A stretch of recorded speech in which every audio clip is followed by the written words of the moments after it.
अस्सलामु अलैकुम, बिस्मिल्लाहिर्रहमानिर्रहीम।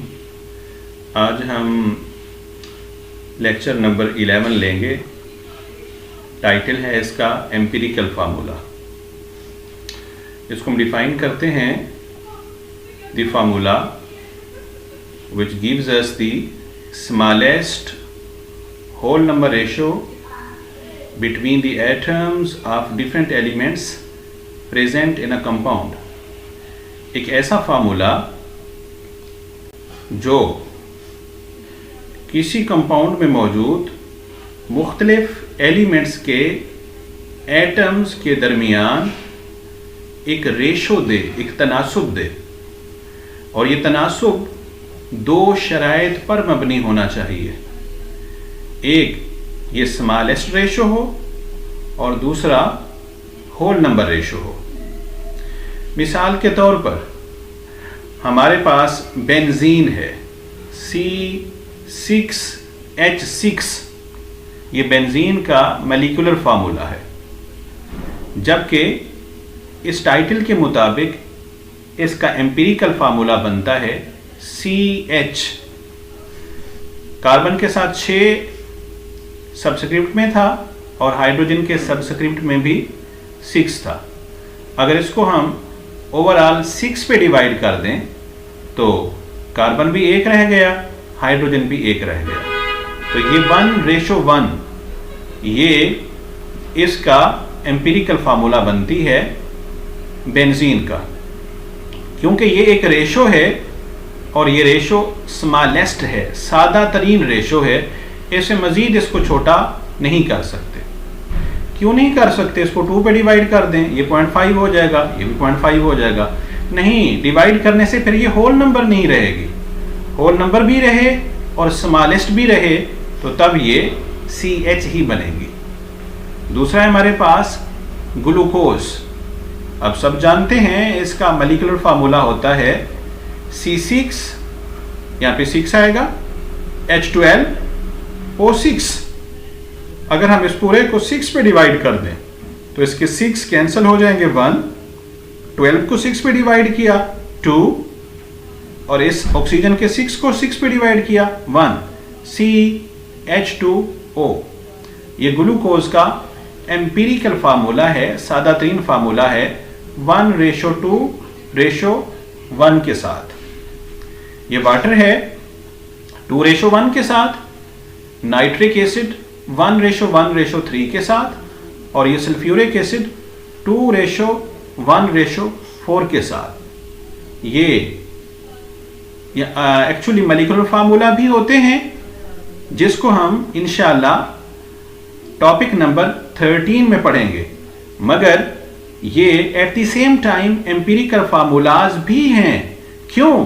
क्योंकि एम्पिरिकल फार्मूला की डेफिनेशन पे ये तीनों पूरे उतर रहे हैं।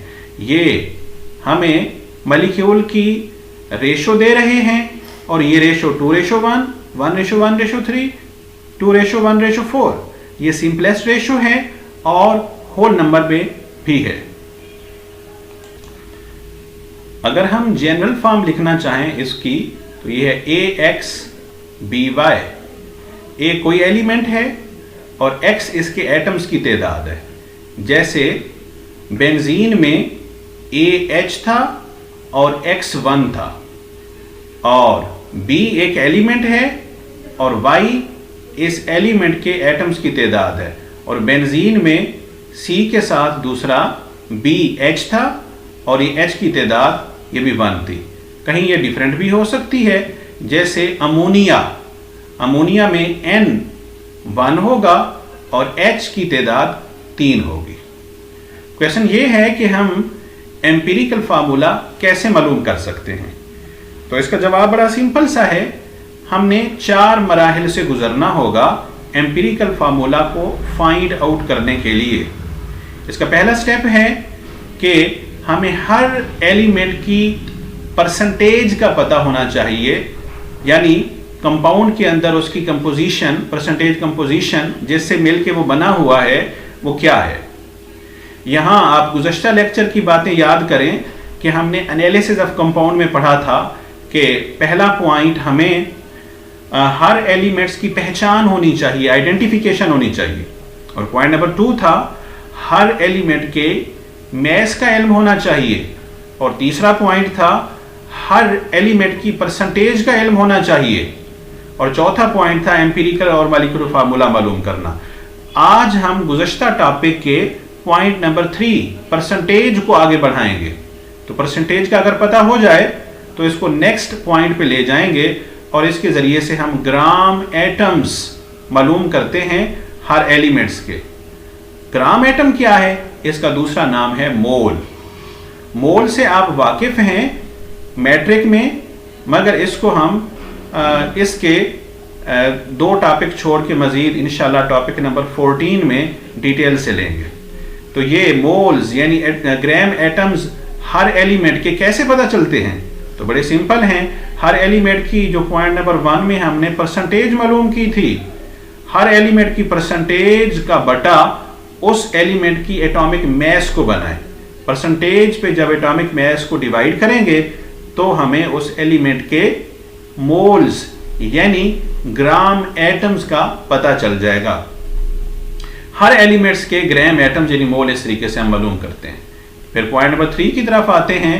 अब हमने हर एलिमेंट की एटॉमिक रेशो मालूम करनी है। तमाम एलिमेंट्स की एटम्स का आपस में क्या तनासुब है, उनकी आपस में क्या रेशो है, इसको डिटरमिन करना है। ये भला कैसे मालूम होगी?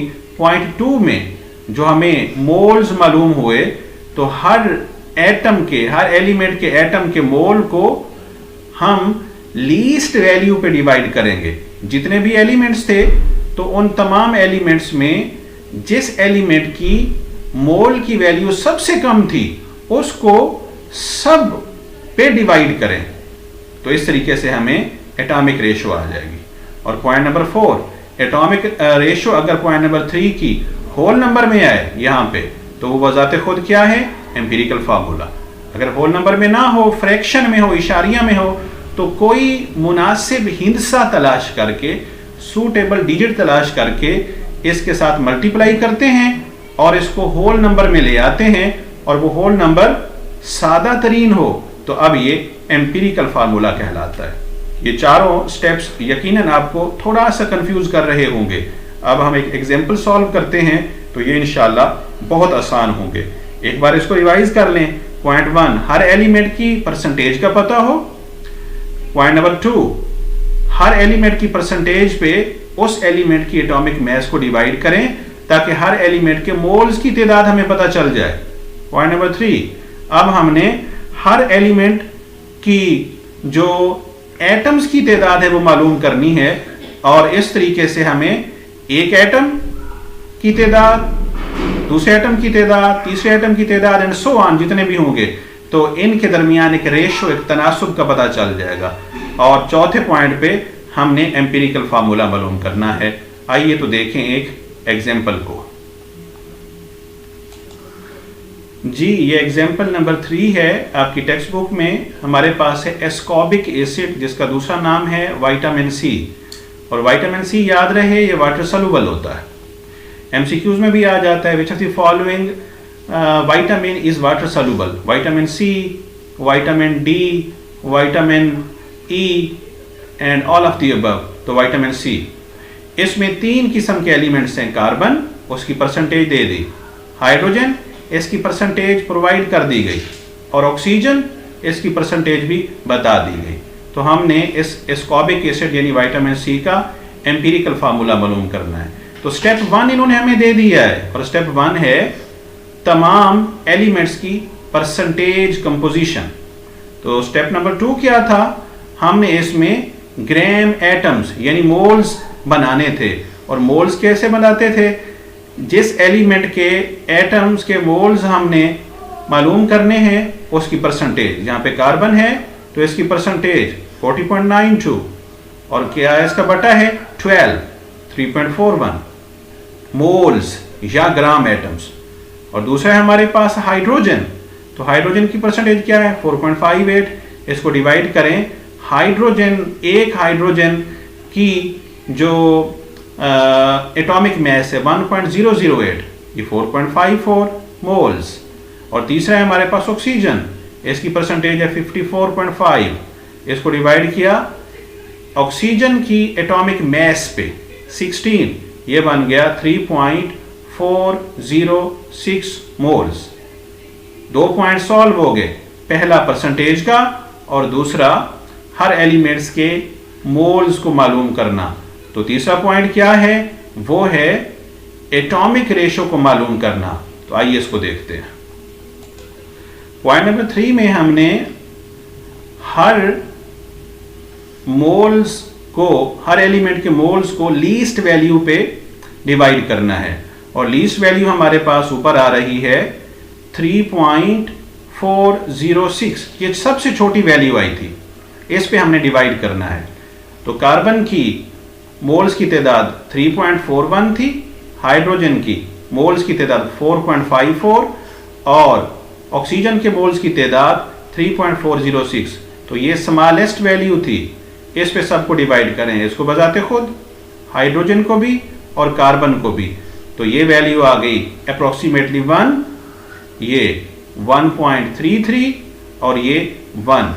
और पॉइंट 4 हमने पढ़ा था कि अगर पॉइंट 3 की वैल्यू होल नंबर में हो तो ये कहलाएगी एम्पिरिकल फार्मूला। तो ये तो होल नंबर में नहीं है, ये इशारिया में है। इसका मतलब क्या है, इसका मतलब ये है कि एस्कॉर्बिक एसिड विटामिन सी में कार्बन 1 होगा, हाइड्रोजन 1.33 होंगे और ऑक्सीजन 1 होगा।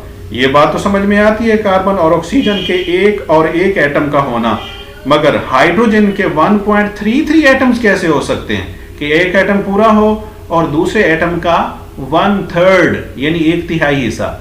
ऐसा पॉसिबल नहीं होता। या एक एटम होगा या 2 होंगे या 3 होंगे, तो इसको एक मुनासिब हिस्से से मल्टीप्लाई करते हैं। इस पूरी वैल्यू को 3 से मल्टीप्लाई करें, ये हो जाएगा 3 और ये हो जाएगा 3.99, जिसको राउंड ऑफ करके 4 लिख सकते हैं, और ये भी हो गया 3। यानी इसमें कार्बन 3 है, हाइड्रोजन 4 हैं और ऑक्सीजन 3 है। ये हमारे पास रहा एस्कॉर्बिक एसिड यानी विटामिन सी का एम्पिरिकल फार्मूला। तो आप लोगों ने एक्सरसाइज से प्रॉब्लम नंबर 16 को सॉल्व करना है, वो उसकी वैल्यू वहां पे दी हुई है, बड़ा सादा सा सवाल है और एम्पिरिकल फार्मूला आपने वहां से फाइंड आउट करना है। Thank you ji.